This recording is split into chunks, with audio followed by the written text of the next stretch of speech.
What's going on today, YouTubers? Welcome to a special edition of Walking Reviews.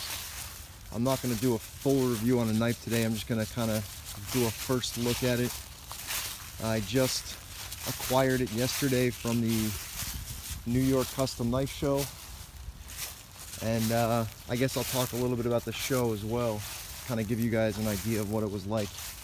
So they held the show in Jersey City, New Jersey.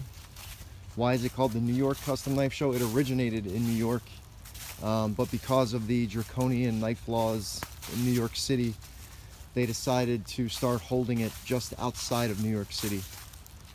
That way people coming to the show don't have to worry about being stopped and relieved of all of their property just because they're carrying a pocket knife. So I ended up buying, well, too much, but 4 knives overall I ended up buying. I also ended up putting in a few open bids, but I have no idea if I won those or not. Anyways, one of the knives that I got, and I kind of showed you last night in the contest giveaway video, was this. This is a Derrick Munro Sigil, and this is the Mark III.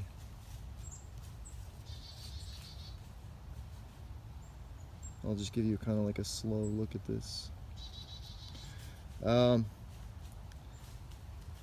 This knife was not really something that I was actively after. And the reason for that is because they're so difficult to find. In fact, yesterday was the first time that I had ever seen one in person. And the guy who was selling this happened to have 2 of them. So I got to handle and choose between 2 of the most sought after knives in the collector's market for tactical folders. I really hate tactical as a category, but whatever. That's what that's what they are. So anyways, real quick, I'll go ahead and give you some of the specs on this thing. We have an S90V blade. Obviously, you can see it's a Wharncliffe blade style with a very cool grind and an extremely heavy stonewash finish with kind of like an acid wash over it. Very, very good at hiding use. Very good at hiding use. There's one of the inscriptions that Derrick makes on his knives. I don't know what that is, but anyway, so yeah, S90V, Wharncliffe style blade. The handles are obviously titanium, and they have been extensively milled and extensively milled out. I don't know if you can catch, let's see. There we go. If you can see that, it's been hollowed out inside, which makes the knife incredibly lightweight for its size. So we have, like I said, a 3.5-inch blade and a 7 7/8 overall length. So the handle is obviously just under 4.5 inches long, but it only weighs about 3.5 ounces, which is crazy, crazy light. Yeah, there's the action. It flips really well. It also, you can deploy it with like the Spidey flick. You can do your index finger. You can roll it out with your thumb. That's not easy to achieve on a knife, to get the detent to the point where it flips really well, but it can also be deployed smoothly or flicked out with a thumb hole. Most of them either sacrifice detent strength to make the thumb opening possible, which makes it not flip very well, or they make it flip really well while the detent is so strong that there really is no point in having a thumb opening method anyway. But this seems to ride that category of right in between, and you can see how smooth that is. Knife just falls closed. All the hardware is custom as well. It's anodized titanium. It's kind of like a bronze color. The little mini pocket clip, I know it looks kind of funny, but it carries really well and it's so low profile. You can really barely see it. It's just like a tiny little tab hanging out. I think this knife was owned before, but the edge is still crazy sharp. Crazy sharp. I wasn't expecting the edge to be all that great. I guess maybe the first owner either babied it or the edge with the S90V is just holding up very well. So yeah. Well, this is getting into review territory, so I'll kind of cut it off there. I am going to do a complete review after I've owned it and used it for a couple of weeks, so look forward to that. I'll just kind of talk about the show now. So it was held in the like a ballroom of the Westin hotel, and it was way smaller than I thought. I had heard a lot about the show, and all the makers that are there, it almost feels like the room isn't big enough for all the personalities that are there. People like, you know, I went there specifically for Andre Thorburn. He was there. Jesus, too many names. Basically, if they're a big maker, if they're a very popular custom knife maker, they're at the show. Even guys who really only make mid-techs were still there as well. Also there were a couple of, I wouldn't call them production, but like the Rockstead guy was there with a whole bunch of knives. There's also a lot of very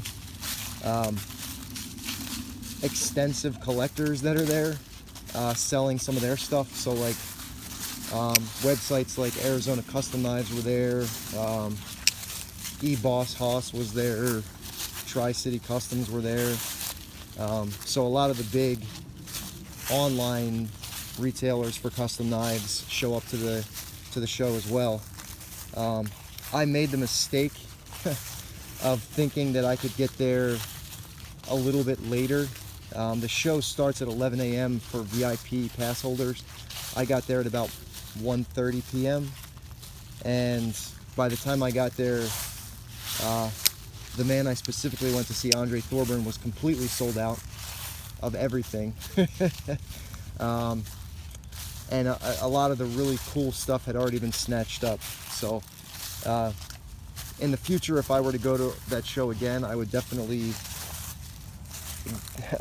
I would try to be one of the first people in the door, because it seems like almost like a Black Friday situation. These guys are so excited to see what these custom makers are bringing that they kind of go in there and just consume everything before, I guess, normal, you know, collectors get a chance to get in there. So that sucked, but it wasn't a big deal. There was still a really ton of great stuff.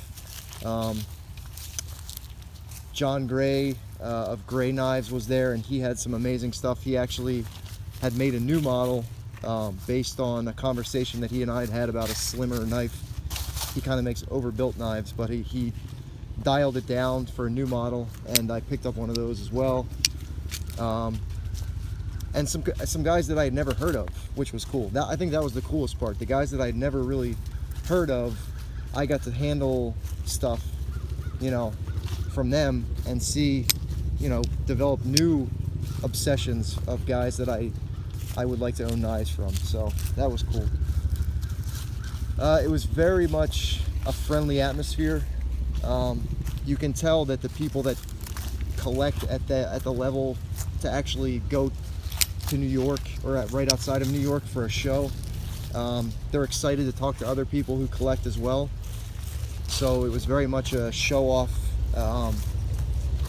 atmosphere. I talked to a couple of guys with collections that I think would finance a really nice house. Guys with collections up in the multiple hundreds of thousands of dollars range, and I got to handle a couple of their knives, and it was eye-opening. But one thing that was very much apparent, and that pretty much everyone I talked to remarked on, was that the Andre Thorburn knives that I have and shared with them rank among the best made knives they've ever seen. And they cost probably a tenth of what some of these guys have paid for knives, so that was pretty cool. Getting this was really a highlight for me. I really wanted this knife for a long time, so long in fact that my tastes actually changed between the first time I saw this knife and then when I finally got it yesterday. I've moved to kind of smaller knives, like under 3.5 inch blade, but between the lightness and just the freaking cool factor of this thing, and the action really sold me. It's so ridiculously smooth. I got to handle a full custom Shirogorov Neon, and this was way smoother than that, way smoother. Not to mention way more solid. This lockup is fucking crazy strong. You couldn't move this with 2 people cranking on it in either direction. Whereas the Neon, which was not even as smooth, had just the tiniest bit of wiggle. So that was, it was nice to see that this kind of held up to its reputation, because this thing really does have a reputation. They're extremely hard to find. When you do see them for sale, they're immediately gone. So it was kind of cool to be able to get my hands on this and then be able to afford to buy it. Yeah, I mean, inside the show was cool. Outside the show, I think, was a little bit cooler. I got to see a lot of people doing swaps and showing off their collection. I just got to kind of sit there and witness, you know, big groups of people, you know, throwing around knives like they were candy. Very much a, you know, look and see what I've got type of situation, but it was funny, and it was cool to see, especially when it's something that, you know, I enjoy collecting as well. I got to talk to some really cool people. Like I said, some really insane collectors. I got to handle like RJ Martin type stuff, Todd Rexford type stuff. So yeah, I definitely recommend, if you guys ever get a chance to go to one of the bigger shows, do it. Just take the time. I took off work. I know not everyone can do that, but I took the day off work just to go to this, and I'm so glad I did. Just to be able to see what else is out there. I mean, there are knives that you've probably never heard of that are in people's collections, and they bring them to these shows. These shows are their chance to show everybody, hey, look what I've got, and look how cool it is, you know? So yeah, it's definitely worth going to and talk to somebody you don't know. That's what I was doing. You know, I was there by myself, and I was just talking to people that I did not know, and they were more than happy to share their experiences and their collection with me, as well as advice on which makers maybe I should look out for, and which I could kind of stay away from because maybe it's not as good as you've heard. So very, very worthwhile experience. Unfortunately for me, a very expensive experience because I saw so much stuff that I liked.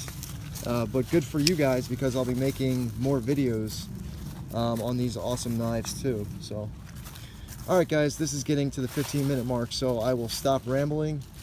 Thank you for watching.